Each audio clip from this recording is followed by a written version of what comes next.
morning, afternoon, and evening, everyone. Welcome back to a fresh new episode of Knock Off the Perch, wherein we talk everything Manchester United. All the good noises are coming from the pre-season camp. We recently won against Cherries, a 4-1 game. All great goals, great defending, great structure. We are seeing semblance of an idea which Amorim promised last year. Yeah. So all great signs. No movement in the transfer market, no major outgoing or incoming. Although there have been big rumbles this week, Aroj. How have Yeah. you been? What have you making of the preseason? Doing very well, doing very well. Very excited by how the team is coming along. Although it's pre-season and we shouldn't be looking at the results too much. But as a United fan, what I'm looking for is the performance, is what we are beginning to see in terms of patterns of play. And very happy with that. There definitely seems to be an improvement in terms of how we were close to end of last season and how we are at the start of this preseason. Be it the physicality of the players, I think a lot of players have come back jacked. So whether it was Amorim's squad or whether it was the fitness in general that the players wanted to focus on, it is working. And even on the pitch, we are seeing a pattern of play, a style of play, which where we are starting to dominate play, where we are starting to dominate how we are attacking. So those are good signs. Let's talk about all of that in a little more detail. Yeah, so the thing that interests me is Amorim in his latest interview talked about a culture revolution, and when it was deeper into it, like what exactly is the culture revolution? How has it impacted his job and his taking of Manchester United? And he mentioned that he has a little more trust on the support environment right now. He said he Yeah, isn't going too much into the micro decisioning this year as much as he was last year. He talked about the chefs, he was talked about the training sessions, he talked about everything actually, and he said he is concentrating much more on the tactics and on the sessions. Of course, he didn't give much away during that yeah, interview, but he did mention that we are seeing this also because of the willingness. It's because of willingness of the players to be in this squad, and that has been an true. important factor in the recruitment as well. He said these Yeah, two players they had other options, some better options also. I'd say in the terms of the other teams having Champions League or the financial structure, but they chose United because they had faith in the yeah, project and faith in the system that Amorim is playing. So that counts huge. And I think a big part of it is also because the players who don't want to be in there, they have very clearly they're been away from the separated squad. out. Yeah, Yeah, they have been yeah, separated from the whole squad, trying to get yeah, a move out. So that has been quite interesting to me because yeah. usually what happens is those players would be part of the squad and still angling for a move, and it leads to a very awkward environment and in the preseason. True, true. And two things there. Hmm. Earlier, back in the day, if we were to go 8 months back, there was this narrative that Amorim was pushing for staying at Sporting till end of the last season, and then only joining United at the start of this season. Which I think he himself has now realized that I Yeah. think it was better that I came in earlier, because the things that you were talking about, that he had to focus a lot on the ecosystem itself, whether it is the trainers, chefs, which players don't fit. Values of the club, so to say. He has been able to do that in those first 5, 6, 7 months at the club. And now he is only focusing on the finer aspects of play on the pitch. So he has realized that worked out well. So I think kudos to Ineos for actually pushing that deal through. And the second thing was the subsequent interviews that came out with Mason Mount, Luke Shaw, etc. They themselves spoke about, now Luke Shaw has been here for what, 10 years now, and he himself spoke about the fact that there were certain elements within the club which were sort of pulling us down, etc. And now we don't have them anymore.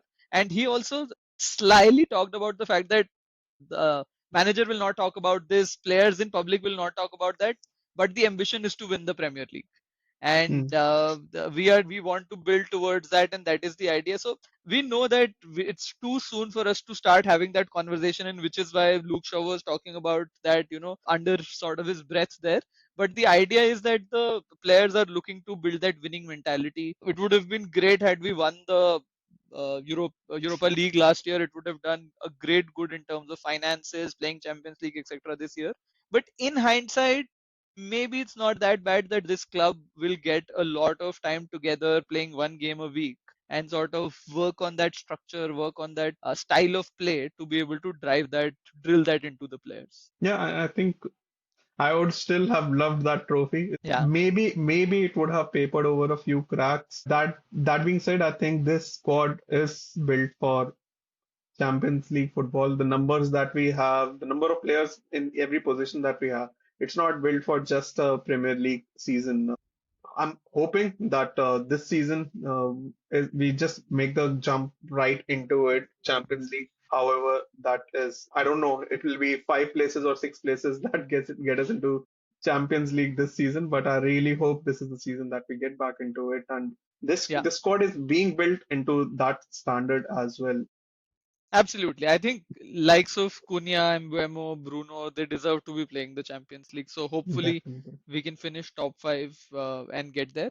But talking about the performances in preseason, what do you think is the biggest improvement this squad has made over where we were last year towards the end of the season? Where is it that we have gotten better as a team on the pitch? So two places where I feel United has done much better than last season is one, the build up from the wings, and the second is the overall pressing and when we are pressing. I'd like to really talk about two players who are and behind all this. One is Patrick Dorgu. We saw signs from him last year, but he has really been, stepping it up during this preseason, not just in terms of numbers, in terms of his runs, in terms of his attacking output, which seemed to be a bit lacking last year. We knew that he was a physical specimen. He could run, he could make those runs, and he could reach into those right areas. But right now, we are also seeing the thorough output from there, like him making key passes from there, key crosses from there. We also Yeah, saw a goal from him. Talk to us through that goal.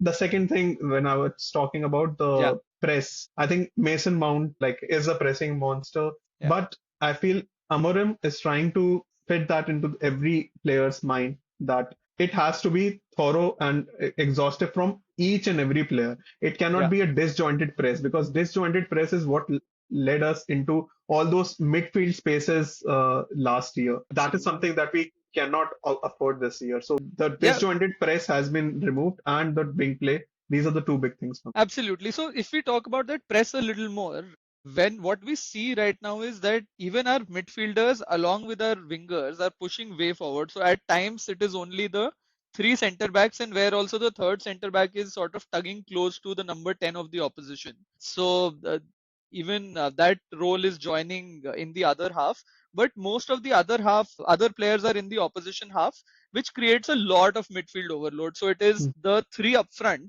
the striker and the two number 10s, the wingers join in, they sort of close the pitch, they get closer to the opposition, and then the two pivots, whether it is Bruno Casemiro, whether it is Ugarte Menu, they are also getting up.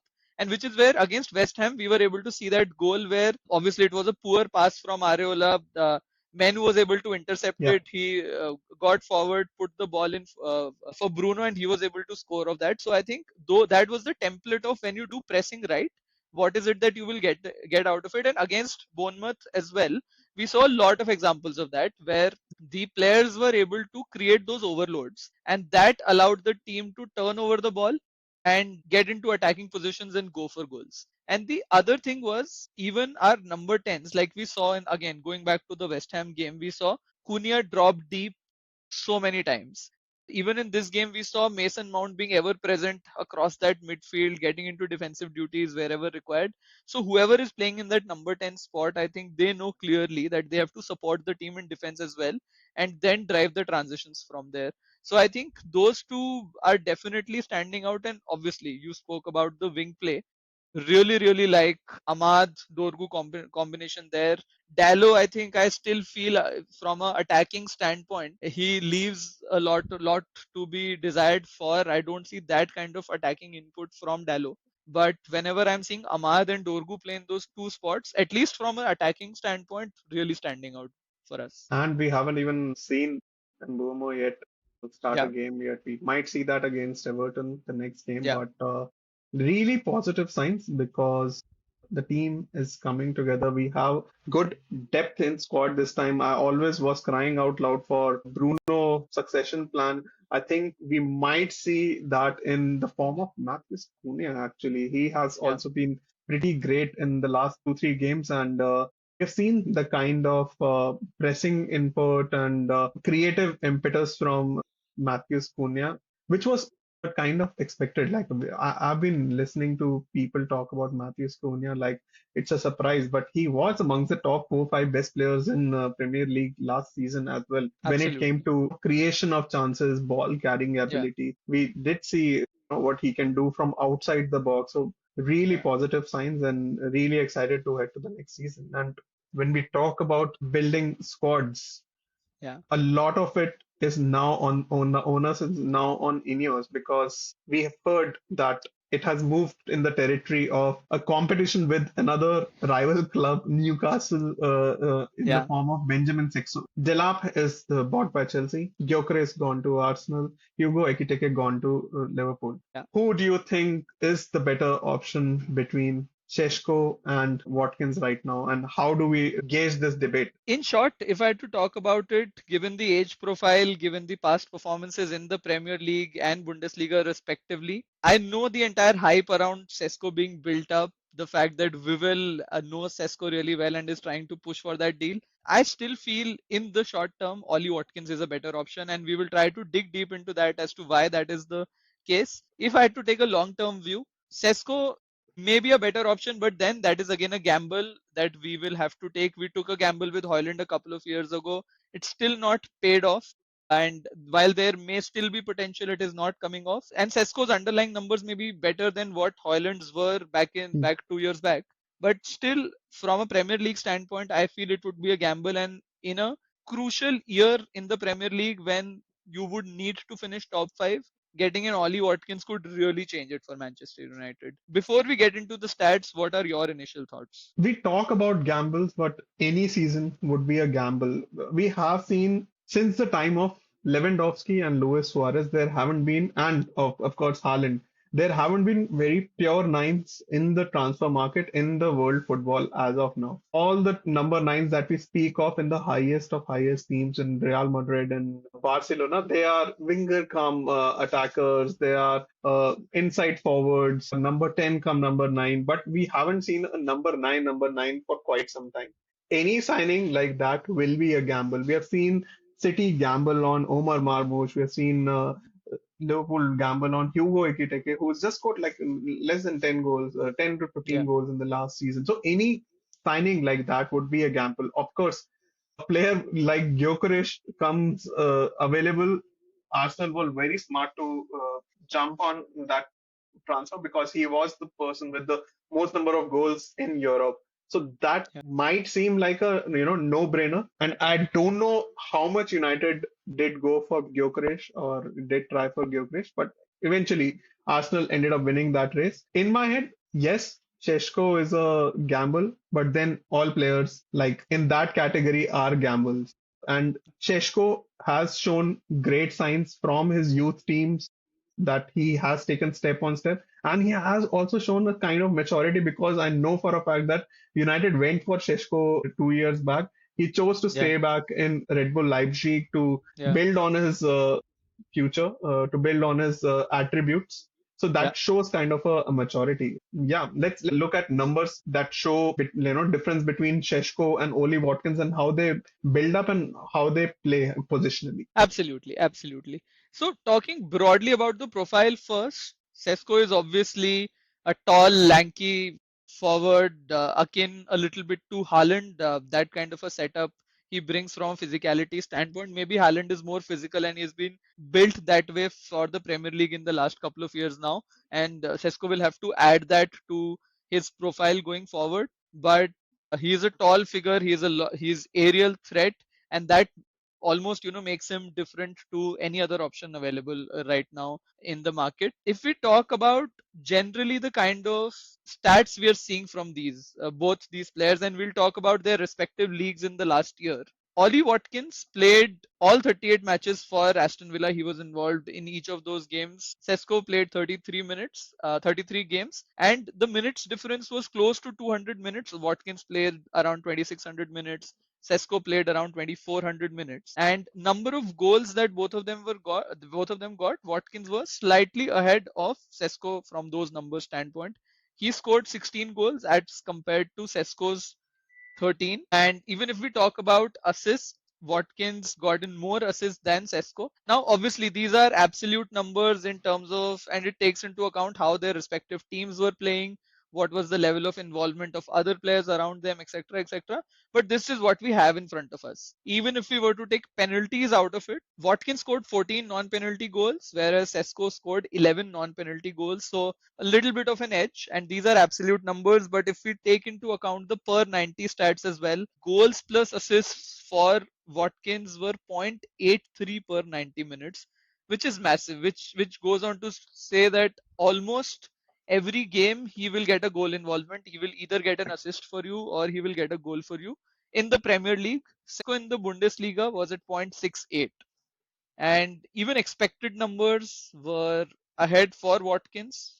0.53 xg versus 0.38, 0.12 expected assist versus 0.08. So broadly, if we talk macro numbers, Watkins seems to be edging Sesko. What are your broad thoughts on that before we delve into other details? I mean, yes, Ollie Watkins is a known animal. We have seen him through his time in, Brentford and then Aston Villa. We know what we get out of Watkins. He will bring the other players into play. He will get into those spaces, and he has a good finishing to him. He is part of the England setup as well, and where he has performed decently well. He did come on in Euros and scored a very important goal as well. So yes, we know for a fact that Ollie Watkins is a Premier League proven player, and that seems to be our approach this season. It's a no-brainer when we talk about Ollie Watkins being a. I think Ollie Watkins put in any Premier League club will be a success. That being Yeah, said, his age profile makes it a short-term success, maybe. Maybe if we were thinking short term, Oli Watkins would be a much better approach than Šeško. Because, like you said, Šeško will be a gamble. If he's able to translate those numbers from Bundesliga to Premier League, is a question that nobody can answer. Still, we actually see it with our own eyes. yeah, yeah. No, absolutely, absolutely. And it is a little bit of how both of these players have been playing for their respective clubs in terms of what their managers were demanding from them. And if we go back to the previous season, if we look at the heat map of both Sesko and Watkins for the last year, Sesko was dropping deep a lot. It seems he was getting close to that mid third. He was spending a lot of time in that mid third, where probably he was dropping deep to take balls from his players. They were not able to create those overloads forward, and which is why he had to drop deep, which we saw Højlund also had to do last year. He wasn't getting a lot of service up front, so he would drop deep and he would play and use his physicality to against the center backs to sort of keep the ball, hold up play, and allow one of the passers to take the ball from him, which he was not able to do very well.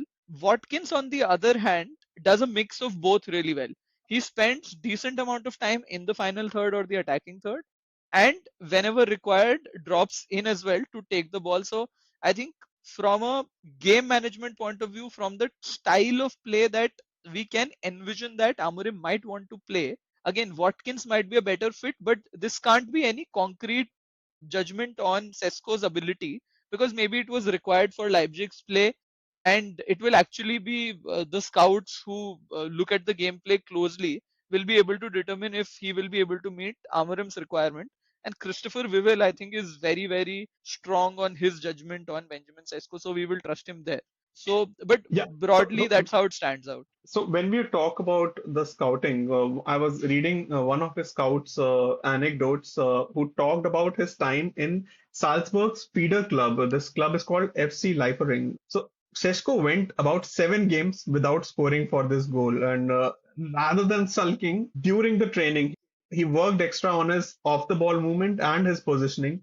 He eventually ended that season with 21 goals in 29 games. And like his coach also later, he mentioned that he never looked like a player under pressure. He has this inner calm and inner beliefs. He has been taking the route which actually Haaland took, Yeah, but he has been saying this consistently to the press that he is his own man, he is his own player. Because again, you see Leipzig, Salzburg, that is the route which Haaland also taken, and his coaches have also mentioned that he trains like a beast. He's a training freak, and they have compared his dedication to Cristiano Ronaldo actually. Yeah. And all these facts do tell me that culturally he might be ready for a Premier League move.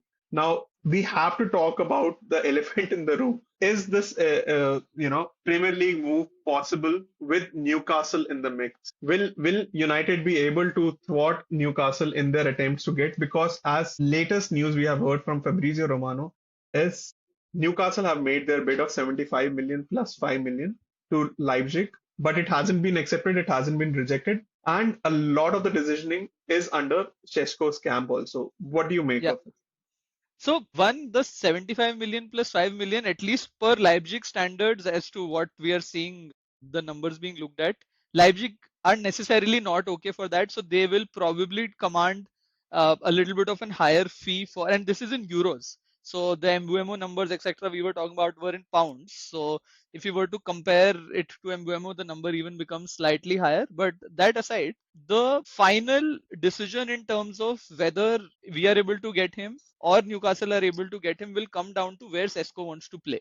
So Mbuemo spoke about the fact that he had a chat with Amorim. He really liked the project, and which is why he took the decision to come to Manchester United. Something like that will need to happen in this case as well, whether it is Christopher Vivell, whether it is Amorim. He will have to see that project. He will have to see the history of Manchester United, get convinced that the only club I want to join is Manchester United, because if he is okay joining both teams, I think Newcastle will outbid us for this, because the murmurs that we are hearing, Newcastle are ready to almost pay what it takes, and they're also going to get Isak money. They have rejected a 120 million bid for Isak, so they will get something in the range of 120, 130 million pounds for him. They will be okay to take majority of that and put it in this Sesko bid and get him. However, we might not be in the same position. So the only thing that can take it in our favor is Sesko agreeing to our project, much to the likes of Cunha and Mbuemo. So that is how I would put it. And all the murmurs that we are hearing is he will be giving his decision soon. So Yeah. we are waiting for the Cisco camp to get back if there is willingness from the player to come to Yeah, that's United. the only thing that just puts me off a little bit also, that there is so much consideration, which means he's outright not coming to Manchester United. Maybe he's a younger player, and maybe he comes from a background where he has seen how the club is evolving, etc. Now compare that to Brian Mbuemo.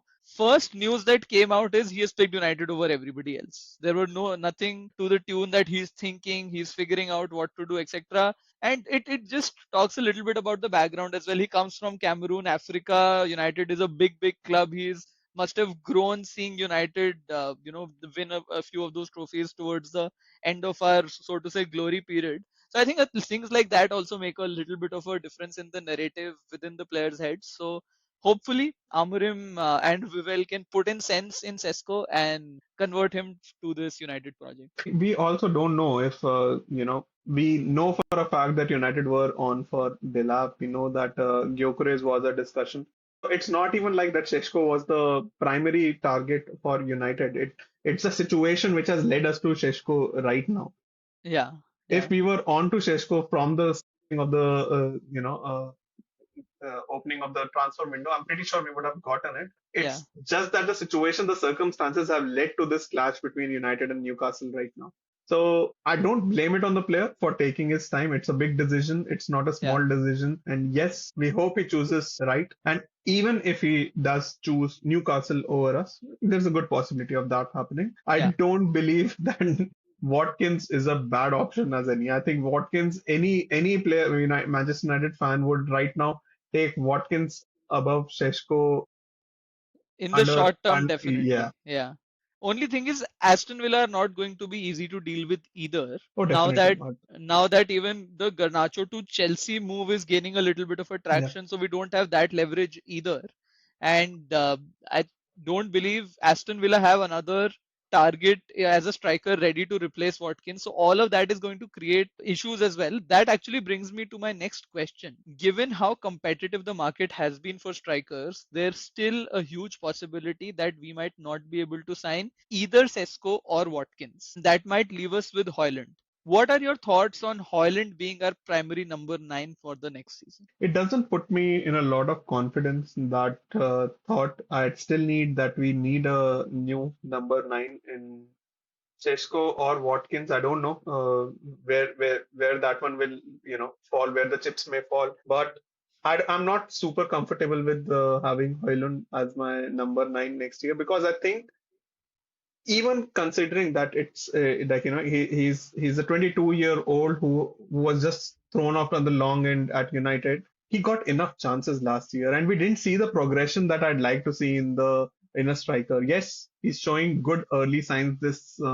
preseason, but we saw that last season as well. When it comes to Premier League, the pressure is different, the Yeah, pressing is different, and the narrative is different. I think Hoyland will do much better if he has a primary number nine ahead of him. It'll do him the world of good to have a primary number nine ahead of him. The competition will do him good. The competition will do the new number nine good as well. And the competition will obviously do Xerxes well as true, true. And the only thing that I want to add to that is the news about United being in race for Sesko broke out the evening before the game against Cherries. well. And in the game against Cherries, Rasmus Højlund looked like a different beast altogether. So maybe it motivated him a little bit. And he got a neat goal in. Some of his hold-up play, pressing play was also decent. So there's definitely still potential there. I agree with you. If we can add a main number nine and Højlund is an understudy to them, that works out really well for this United squad. Even otherwise, there were slight murmurs that Højlund may be part of a swap deal because Leipzig are interested in Rasmus Højlund as well as a replacement to Sesko. So you never know. I think that will also do good to both the clubs and Højlund as a player because he will get to play in a league where in terms of physicality, in terms of speed, it is slightly lower than the Premier League. So he could really stand out in that league as well. So maybe that is an option because come to think of it, having two 22-year-old strikers and then Xerxes as well may not be best for this squad, which is only competing in the Premier League this season. I'm not entirely for that idea because I'd really like to have Højlund with us over this season. I'll tell you why. Because this has the makings of that season in which Martial and Rashford both were competing for the number nine or left wing slot. I remember Zlatan was actually playing the number nine slot, and the left wing was for grabs. Both Yeah, of these players had their best season. I think both of them finished at 18 goals apiece. I think this was yeah, 18-19 season, and both of them finished at 18 goals each. And both of them really pushed their levels each to certain heights, and their chemistry also increased in that because in the next season we saw how brilliant their interplay became. So I'd yeah, really like Højlund to stay at United and build on his attributes. He's just 22 years old. He's just getting stronger. I'm pretty yeah. sure the pressure will mold him into a much better player. Absolutely, absolutely. So I think the find for the striker will be on, and this most likely will go on till close to the window. Hopefully, we are able to close on Sesko or Watkins. I think we'll take either of them at this point in time. And yes, we are getting closer to start of the Premier League. We are 2 weeks away from that at this point in time. Next week is when we plan to do our predictions, the much famed predictions which went abysmally wrong last year.